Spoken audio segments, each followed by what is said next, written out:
Yes, you probably are a lousy spouse. I'm Leslie Dories, your marriage coach, creator of the Hero Husband Project, and owner of Foundations Coaching. Now, to be honest, yes, that is probably not completely true. And I did say that to get your attention. But most people do not know what they are getting into when they get married. They have well, I shouldn't say absolutely. They have a limited idea of what their job as a husband or a wife is. And so if you don't know what it is you're supposed to be doing, you're not going to be great at it. Now, most of you would not take a job if you did not know what the requirements were, what you were supposed to be doing on a daily basis, what you were going to be responsible for. So if you think that you're going to get a job as a salesperson, then you're not going to think that you're supposed to be manufacturing the product. So if suddenly you get told, well, why hasn't the shipment gone out? Why hasn't the customer gotten their product? You're going to go, that's not my job. But this is what happens in a marriage. You have an expectation or an understanding of what you think your job as a husband or a wife is. Guess what? Your partner may have a different description of what they think a husband or a wife is. And you all start from what you learned in your own family. So how your mom was a wife, how your dad was a husband, and how their mom was a wife, and how their dad was a husband. Those were the very, very first things that they ever learned. And guess what? If your parents didn't share the same responsibilities as your partners, you are going to be in a position where you're not exactly sure what's going to happen, right? And yeah, there's some general ideas. I get it. I mean, I remember, but then there are some, unexpected ones. I remember years ago, a friend of mine was complaining because she was very mechanically inclined.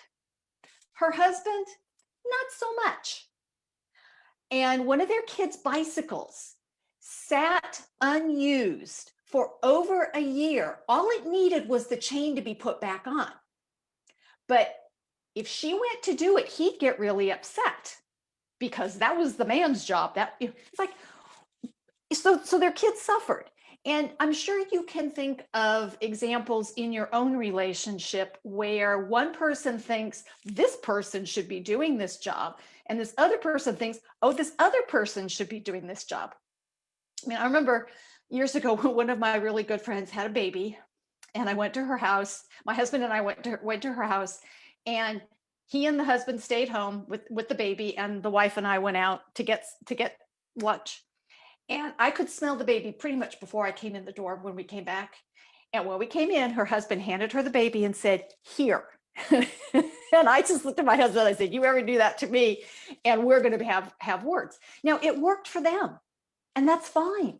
But it wasn't going to work for me and my husband. In fact, my mother-in-law used to say to me and my husband that, oh, my husband's father would never have done what my husband does. And it's like, yes, different time, different expectations.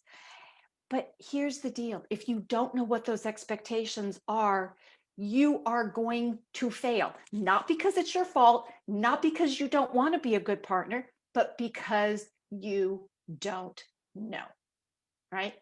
And sometimes we can have oppositional expectations of our partner. We want them to do one thing and we want them to do something else, which if they do, they can't do both of them. But these unexpected or these unspoken expectations are what you are being judged by.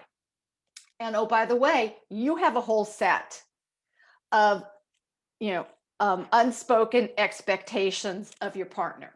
Or maybe you've spoken about them, but not in a productive way. You haven't found resolution about them, so you're getting resentful about them. And this is the problem.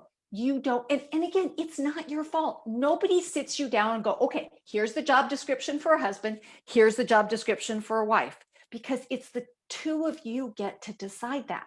But the problem is that you don't ever do that. You fall in love and you think that love is all you need. And I was just reading earlier today about some things being necessary but not sufficient. So if you want a bacon, lettuce, and tomato sandwich, lettuce is a necessary item. It's just not sufficient to give you a BLT. Same thing with love and marriage. Love is necessary. It's just not sufficient. I can love somebody and have unrealistic expectations about what they can or should do.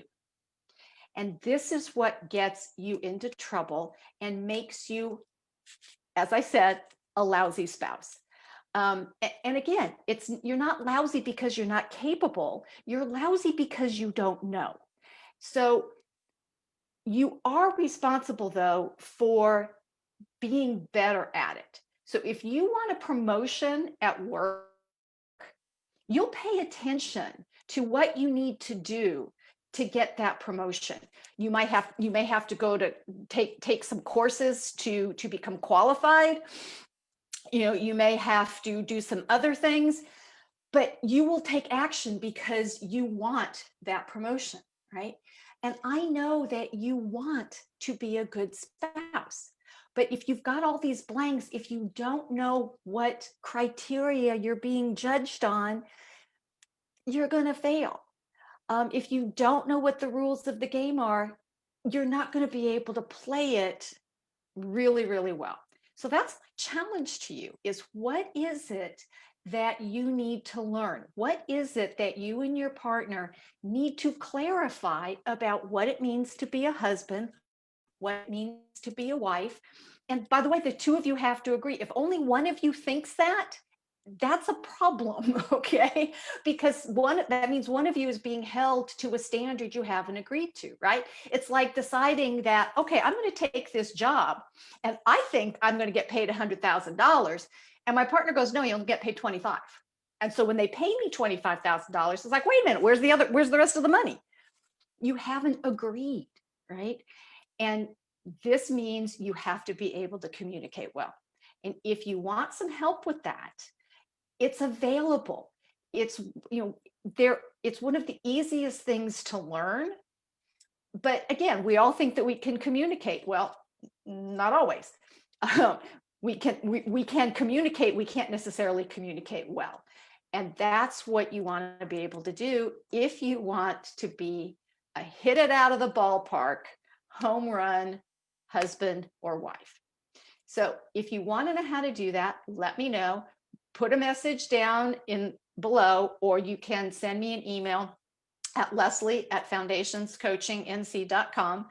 But please don't wait, because you deserve a good marriage and your partner deserves a good marriage. So until next week, stay loving.